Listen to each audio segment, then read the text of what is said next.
जय हिंद। आज फिर हम लोग एक नए टॉपिक के बारे में जानेंगे जो कि है ज्यामिति। हमने इससे पहले भी गणित के और दो भागों के बारे में अंक गणित और बीजगणित पे आप लोगों को बताया है। तो चलिए आइए शुरू करते हैं। ज्यामिति गणित की वह शाखा जिसमें बिंदुओं, रेखाओं, वक्रों, ठोस आकारों तथा अन्य आकृतियों का अध्ययन किया जाता है उसे हम ज्यामिति कहते हैं। यह गणित की तीन विशाल प्राचीन शाखा जैसे कि अंक गणित, बीजगणित और ज्यामिति, उसी में से एक ये है। अब है ज्यामिति का अर्थ। ज्यामिति शब्द ग्रीक भाषा से यानी ग्रीक शब्द है जो ग्रीक भाषा से मिला है। इसमें अगर हम बात करें तो ज्यामिति को अगर तोड़ते हैं तो ज्या का अर्थ जमीन और मिति का अर्थ होता है मापना। इस प्रकार हम कह सकते हैं ज्यामिति का अर्थ जमीन का मापना होता है। अब हम लोग जानते हैं ज्यामिति का आगमन। ज्यामिति आखिर कैसे आई? बहुत पहले जब गणित में केवल अंक गणित का ही अध्ययन लोगों को मालूम था तो उस समय प्रायः नदियों के किनारे बसे कृषि क्षेत्र या गांवों में एक बहुत बड़ी समस्या उत्पन्न हो जाती थी। वैसे तो लगभग पुराने समय में सभी सभ्यताएं नदियों के किनारे ही शुरू हुई थी। दरअसल अधिक बारिश होने पे इन क्षेत्रों में जब बाढ़ आ जाती थी जिससे खेत के मेड़ बाढ़ में बह जाते थे या ख़त्म हो जाते थे। इसके बाद लोगों में झगड़ा या परेशानी अक्सर बढ़ जाता था। जाहिर सी बात है, एक दूसरे का ज़मीन मिल जाता था तो लोगों को दिक्कतें आती थी।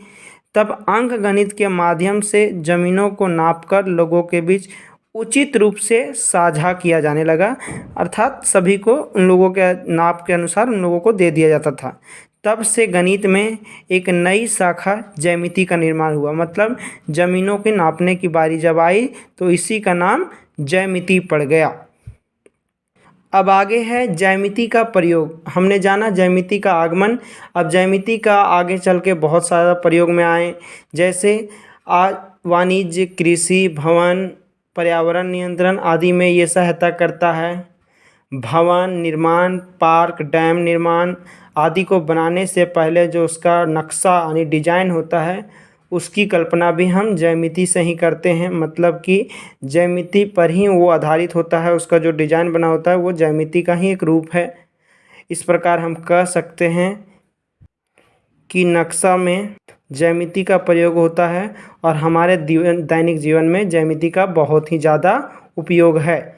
इसका और भी उपयोग है। अगर हम अपने पृथ्वी को छोड़कर ब्रह्मांड में जाए तो इसमें अंतरिक्ष में आकाशगंगा, सौरमंडल, ग्रहों, सितारों और अन्य चलती चीज़ों का गणना करना भी ज्यामिति का ही प्रयोग के द्वारा संभव है। मतलब हम जितने भी ब्रह्मांड के चीज़ों को कर सकते हैं वो ज्यामिति के द्वारा ही संभव है। अब है रेखा गणित या ज्यामिति। अक्सर अंक गणित में जैसे अंक और समस्या के बीच लोगों को अंक या संख्या में लोगों को जिस प्रकार समस्या होती है वैसे ही ज्यामिति में अक्सर लोगों को रेखा गणित या ज्यामिति में थोड़ा डिफ़िकल्ट लगता है। दरअसल ये दोनों एक ही प्रकार के होते हैं। आइए समझते हैं।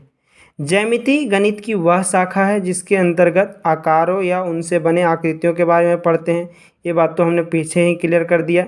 अब है ये सारी आकृतियाँ रेखाओं से बने होते हैं, इसलिए इसे रेखा गणित भी कहा जा सकता है। इस प्रकार हम कह सकते हैं कि रेखा ज्यामिति का आधार है। जिस प्रकार अंक गणित का अंक और बीज गणित का अक्षर आधार होता है यानी उसी से बना होता है, वैसे रेखाएं से ही ज्यामिति का निर्माण होता है। इस प्रकार हम कह सकते हैं कि रेखाओं का अध्ययन करना ज्यामिति कहा जा सकता है। अब हम लोग जान लेते हैं ज्यामिति का आधार।